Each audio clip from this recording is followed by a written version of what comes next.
Hi there folks, Pete here from Ashton's Cars, and today I'm showing you around a Toyota Yaris 1.3 VVT-i TR. I think I've got that right. It's a 2010 model, 1.3 litre engine, little 16 valve engine, which are really nippy on these. It's 101 horsepower. We've taken this car in part exchange and it's only had 2 owners from new, so for a car that is now 13 years old, that's very, very good indeed. It's got some service history with it, although not a full service history on this particular one. But being a Toyota, it of course drives exactly as it should. In fact, it drives like new. It sounds cliched, but these things are built to last an eternity. And while it's not what I would call immaculate, it is in fairly presentable condition for a 13-year-old car. I really wanted to show you these cars because, well, especially these older Yarises, they're just a bit of a bargain in my opinion. They're a car you can buy and you're not going to spend much money on them because they don't generally go wrong. Whilst I do always encourage people to service their cars properly, these seem to be able to handle almost any amount of abuse and neglect without too many troubles. And this particular one, well, it's just come in today and it's just reminded me really how practical these cars are. For a small car that is, I think, a tiny bit shorter than a Ford Fiesta, there's so much more space in the Yaris, and I'll show you the storage room that you've got in the front in just a second to show you exactly why that is. It's a very clever design.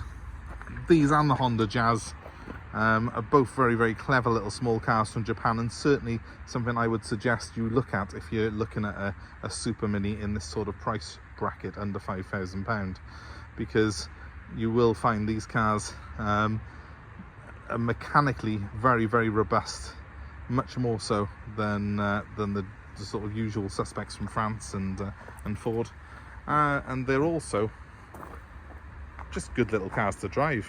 With 101 horsepower, this car does feel quite nippy, genuinely quite a nippy little car. It's got a 6-speed manual gearbox as well, so it's great on the motorway. As I say, it's not perfect condition, this particular one. It's got a couple of little marks, a very light mark there at the bottom of the door, a tiny little mark and indentation there where someone's opened a door on it before. You do tend to find that on these Toyotas as well. They do tend to dent a little bit if someone opens a door onto them. I guess in the metal they probably used wasn't the thickest, but it doesn't rust. Oh, a little bit of a paint blemish by there. I don't know what's going on by there. It looks like someone's done a bit of a spray can, rattle can job. And again, same here on this door, look, another one of those. I will get these incidentally repaired before the car goes anywhere because, well, we've got a man who comes round and does paint the stent repairs on our cars, so it will look a lot better for the new owner, but this is as it's come in at the moment. The wheels, well, they're original, they're not perfect, but they're not as heavily corroded as some. A lot of Japanese cars, beware that the wheels will look a bit corroded and rough on them because in Japan they don't put salt on the roads. Here in the UK we do, and the alloys that the Japanese use sometimes don't necessarily agree that well with our salty roads. I'm pleased to see this one's had the mud flaps fitted on it, I'm assuming from new, and that will have saved all sorts of rust in the cells. This one's all very solid, it looks good underneath. I had a quick look earlier. I'm not going to get back down there now for you though. Overall though, just check back on the MOT history on these, make sure that they haven't had loads of advisories for rust underneath, because that's more or less the only thing you've got to look out for on a Yaris. They are very robust cars, they're very strong, and whilst I do still recommend you service your car very regularly, or fairly regularly, at least once a year, the Yaris just seems to be one of those cars that where I've had high mileage ones in that have barely been serviced and they still run like a watch. So very, very robust little engines in these, really good cars. So let me just show you what I was telling you about in terms of practicality. Let's start at the boot. It's just a conventional hatchback, but with a slight twist. Oh, this was inside it, by the way. I took that out because I wasn't going to be sitting on it. But you've got a huge boot floor here, and I don't know if you can see, but the seats can be selected in various positions. You can actually pull the seats forward a little bit, as the one on the right is, to create more boot space, and that's very, very handy. You've still got a reasonable amount of luggage of leg room in the back of it, but really, really handy that is when you're in the car. The seats, I've got these little buttons on top of them. That one does the base, that one does the back.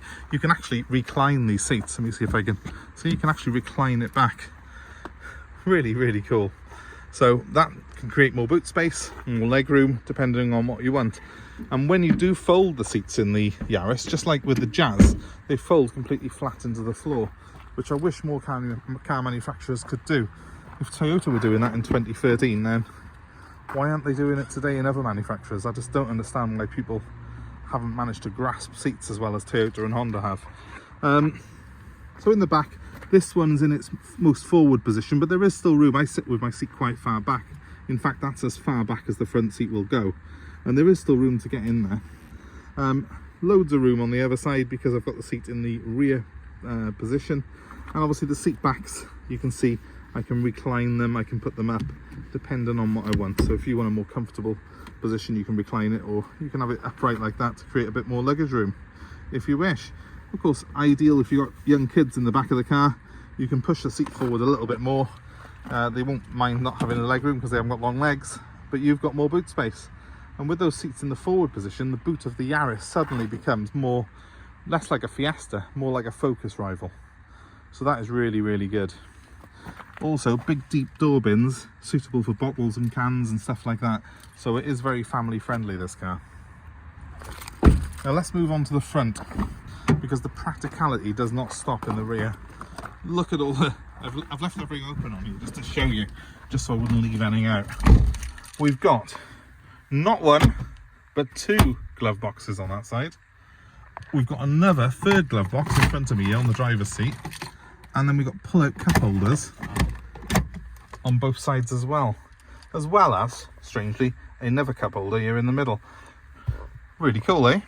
So you've got 3 cup holders, bottle holders in the door bins, which are absolutely huge. I don't know if you can see that properly. Loads of space. Sorry about that, I got so excited I actually knocked the camera off, but loads of space, because you can see here that there's actually quite a bit of room here before I get to the window, which is quite comfy. I can lean my arm on there. It feels a wider car than a Ford Fiesta or that type of thing, so I love that. Let's start it up and I'll show you how the startup sequence works. Now, as you've probably noted already, the instrument binnacle on the Yaris is in the middle, so it's a little bit different to your average Super Mini. Let's start it up, see how that looks. You'd have thought I'd reduce the sound on that radio before I started it, wouldn't you? But there we go, old habits die hard. So we've got a nice central speedo and rev counter by there. We've got a little trip computer thing by here, which is fairly basic, but it does the job. And I think if I press, I think it's this one, yeah, it'll come up with the, that's it, total mileage. 83,000 miles this car has done from new, which is low mileage for the year, but you know, as I say, these cars are very, very robust, and you can see there's not really any sign of any wear or tear in the car at all. If this was French or even any European car, you would find little telltale signs that it's been used, but the Yaris, no, it's just such a strong car. Also on open space, look, big deep bins here for stuff. You could literally, well, you could live in this car. It's got so much room. It's crazy really how such a small car is so well thought out. And yet Yarises always seem to get overlooked by customers. I have people coming in and say I'm looking for a Clio or a, you know, a Citroen C3. They don't think of the Yaris. Why? You do pay a little bit more for a Yaris than you do for a Renault Clio, but it's worth every single penny. Really, really is. Just a really well thought out car. They did a facelift on these, I think, on 2012, and if you go for 2012 or newer, they are a bit more expensive still. But these ones now, these ones which were pre-2012, they're real bargains. This car's going up for under £4,000, so very, very affordable for people. So, in my opinion, one of the better small cars out there, and certainly one that I'd be buying if it was my own hard-earned being spent on it. I've got an old Toyota Corolla. It's 20 years old now, and it's in daily use. We also use it as a courtesy car for the business, but I do run about in it most days, and it just keeps going and going. It's such a fantastic thing. We just put it in for MOT a few weeks ago and it passed straight away with no advisories. So I love Toyotas, and I'm sure this is going to make a great car for someone for many years to come. I say it's only had 2 owners from new, and it's only done 83,000 miles, so it's barely run in for a Toyota. If you're interested in it, give me a call. My number's 07932 873 646. As I say, the little dents and things we will be getting done on the car before it goes out. It's going to be up for under £4,000 on our website. We're happy to arrange delivery anywhere in the UK, and we're happy to take your old car in part exchange. So pick up the phone, we'll work out a deal for you. 07932 873 646. And please give us a like, give us a share, and subscribe to our channel for more car buying advice, more cars that we have available at Ashton's Cars, like this one here. And of course, we look forward to seeing you very, very soon. Thanks ever so much for watching, guys. I hope that's been useful. Bye for now.